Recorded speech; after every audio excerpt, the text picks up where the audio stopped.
hommikust, kallid televaatajad! Kindlasti olete märganud, et õues hakkab vaikselt kevad tulema. Ja seda me saame aru sellest, et pakane ei näpista enam nii kõvasti ja ärgates on õues juba peaaegu et valge. Ja täna me uurimegi valgust. Me teame, et osad asjad lasevad valgust läbi, näiteks aknaklaas ja teeklaas ja sellised asjad. Ja osad jälle mitte ei lase, näiteks paksud kardinad või riided. Ja täna meil on siis stuudios üks huvitav asi, mis vahel laseb valgust läbi ja vahel ei lase. Ja ta näeb välja selline, siia vahel saab asju panna ja siis tal on mõlemal pool sellised plastmassitükid. Ja siin taga on ainult valgus, mitte midagi. Ja nüüd ma panen siia ühe tavalise kiletüki, paistab hästi läbi. Ja juhtub selline asi, et see pime kast hakkab järsku valgust läbi laskma. Kas see on ju natuke ebanormaalne, sellepärast et kui me võtame näiteks 2 paberitükki ja paneme sinna kile vahele, siis ei juhtu nagu mitte midagi. Aga see läks värviliseks ja hakkas valgust läbi laskma. Täitsa põnev. Mis selle asja füüsika võiks olla? Kohe uurime. Teame, et valgus on laine. Ja kui füüsikud midagi uurivad, siis nad teevad mudeli. See on meie valguse mudel, väike laine. Ja see on meil selle kasti mudel. Seda nimetatakse polarisaatoriks. Ja tal on sellised võred. Ja ta teeb sellist asja, et ta sorteerib seda valgust.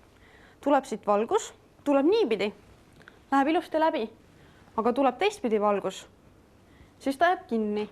Ja me teame, et lambist ja igalt poolt päikselt tulevad need valgused. Need on seda hästi igat pidi siin ruumis.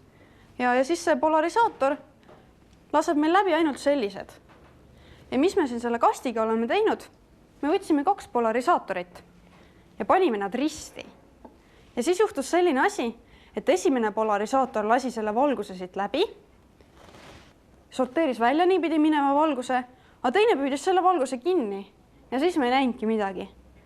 Aga nüüd, kui me selle kile sinna panime, siis juhtus selline asi, et tuli nagu siit sekkus üks käsi selle kile asemel ja keeras selle valguse suunda. Niimoodi, et ta sai siit teisest polarisaatorist ka läbi. Ja ta läks värviliseks sellepärast, et erivärvi valguse jaoks asi toimub natuke teistmoodi. Ja niimoodi töötavadki polarisaatorid. Siin on meil ka väiksed tillukesed polarisaatorid. Kui me paneme nad niisama, siis nad natuke lasevad valgust läbi.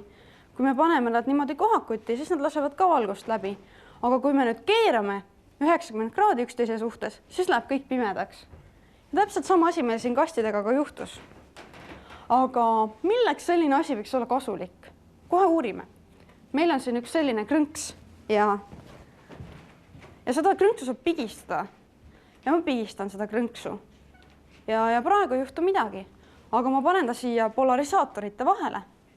Ta on natuke värviline ja nüüd ma pigistan ja ta läheb päris kirjaks. Mitu vikerkaart on siin sees. Ja kui ma pigistan, siis siia tekivad mehaanilised pinged. Ja me näeme seda polarisaatorite abil. Ja sedasi saabki analüüsida asjade tugevust. Näiteks, kui neil on pinged sees, siis nad lähevad kergemini katki. Ja meil on üks siin siidiplaadi karbi gaas ja väike ioonlaud. Ja kui ma panen nad siia taha, siis nad lähevad õige värviliseks. Ja see tähendab seda, et neil on pinged sees ja sellepärast nad nii kergesti katki lähevadki. Seda siis ütlevad meile polarisaatorid. Aga mida me veel teame? See polariseeritavus on tegelikult looduses täiesti omane, sellepärast et ka päikeselt maale jõudev valgus on natuke polariseeritud. Ja veelgi enam, see valgus, mis näiteks veepinnalt peegeldub või siis veepiiskadelt, märgadelt, see on palju enam polariseeritud ühes suunas.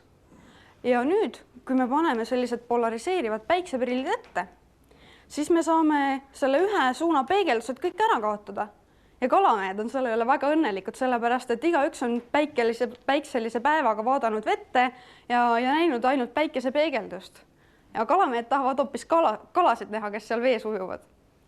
Ja mis on veelgi huvitavam, arvatakse, et meiegi esiisad, viikingid, oskasid ära kasutada seda asjaolu, et päikeselt tuleva valgus on polariseeritud ja see sõltub nagu meie asukohast, kust me vaatame.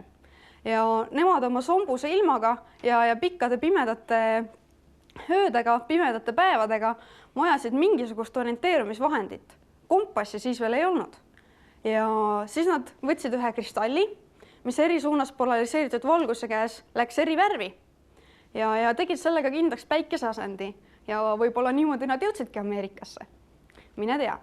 Aga kui teid selline füüsikakatsete, selline põnevad katsed huvitavad, siis rääkige oma õpetajatele, oma lasteõpetajatele, et nad kutsuksid oma kooli külla füüsikabussi, mis hakkab varsti aprillist liikuma. Ja nüüd mul ei jää muud üle, kui panen siin omale polariseerivad prillid ette ja pilt on kohe selgem ja soovin teile head päeva.